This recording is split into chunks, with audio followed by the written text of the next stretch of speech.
I grew up within the typical American suburbanite culture in LA. Every trip is made by car.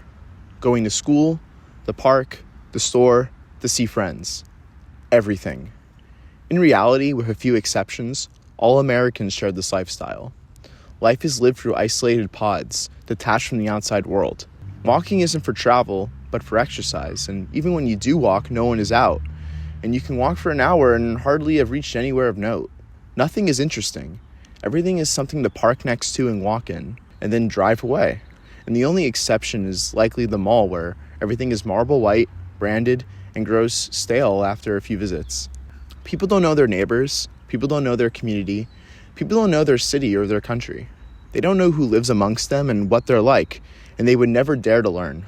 What are they going to do? Knock on people's doors? Wave to them from afar on a line at a drive-thru? People spend their entire lives completely isolated from each other. So what makes you think they have the social confidence to do things like that? Which of course is why no one does. So what are we left with? A country of isolation and ignorance. American culture, pride, and patriotism is a shell of what it once was. But it is also unknown to most, especially those who grew up in this lifestyle and those whose parents grew up in it too. You have to realize that the suburbanite lifestyle is one that leads to lonely consumerism. Just walk through the typical American's day. You wake up, drive in rush hour traffic, alone, with radio babbling to you all throughout. You work, and while this could be a source of healthy interaction, for many it's just as isolating and dreadful as anything else, with many spending their working days on screens at a lonely desk. And then you drive home in traffic, alone, maybe pick up a drive-thru meal, with more radio babble, and you finally get home and watch TV before going to bed and starting all over again. It's all designed for more consuming and more media.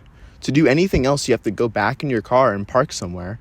And after driving in rush hour to and from work, do you really want to go on another journey in traffic, spend more gas money? Doing something as simple as going to a cafe in the morning, taking a stroll through town, or getting fresh air at the park or at a public square is either too much of a time suck, expensive, or downright impossible. Just as you'd expect, most choose not to go out of their way to do these things, which is understandable, and oftentimes many don't even have the choice to do these things because where they live doesn't even provide the option. This means we spend hours and hours consuming media and spend almost no time in the public realm, and this leaves us vulnerable. We saw this play out in real time during the COVID lockdowns, where all of these present problems somehow got even worse, and people lived their lives by whatever the TV or TikTok told them, and it became so abundantly clear that there was hardly such a thing as community spirit, but also that people literally don't understand where they live and perhaps have lived their entire lives. This drives us apart and polarizes us as we pledge allegiance to news media rather than the flag, and by that I really mean fellow citizens, and this makes us enemies with one another. This gives us justification then to tear our streets apart and let them become dystopian nightmares, whether through vandalism or the rise of ugly modernist buildings. But it goes beyond that. We now tolerate complete degeneracy. More than that, actually, we accept it. We shrug at the downfall of our cities, the growing dangers of urban America, the lack of dignity and class amongst our populace. We're okay with our civilization being completely uncivilized. We turn a blind eye to the utter disasters that plague our home. Why? Because it doesn't really affect us. I mean, it does, but it's so easy to ignore it all. We see the mess of today's America through our windshields, but never have to interact with it or feel it weighing down on us. Our streets can fall apart, but we never walk on them anyways. Our buildings and downtowns have become ugly and desolate, but all we do is park and go inside somewhere. A riot can break out in downtown, but we live 12 miles and a 45-minute drive away.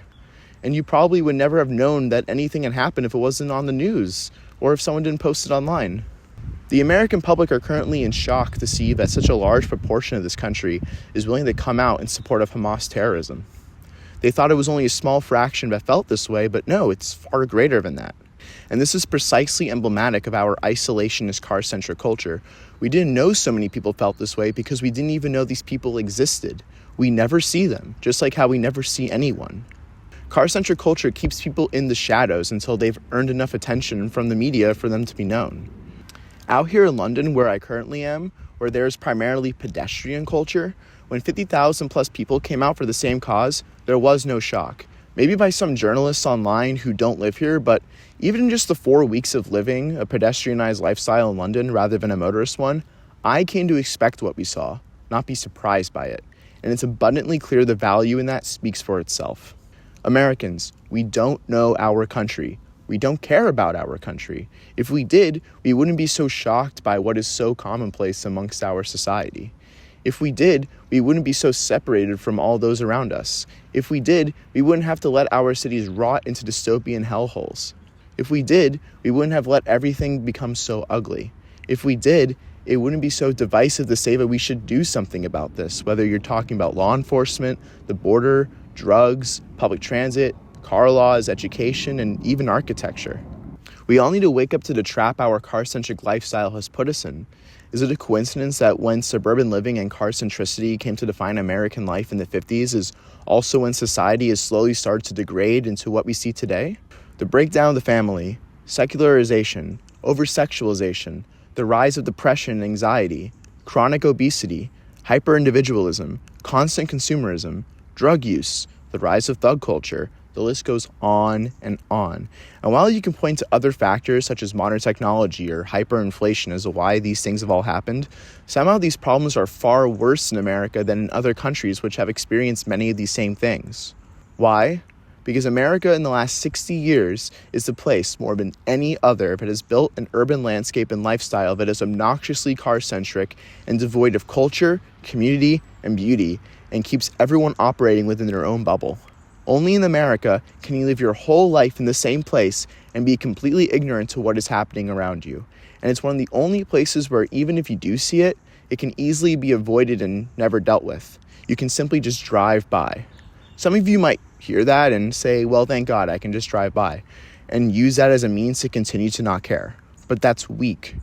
We need to be held accountable, because if it's not us who realizes this and looks to do something about it, then we're screwed. No one is going to help save us. This is why something seemingly as nerdy and boring as architecture, urban design, and transit, which I've talked about ostensibly on this channel, should not be waved off as some fringe thing. It's at the epicenter of the movement to finally put an end to this devastating cycle. If you want America to become a better place, then it's time to humble yourself and start caring about car centricity and modernist architecture and urban design, and pushing for something greater. Thanks for listening. See you next time.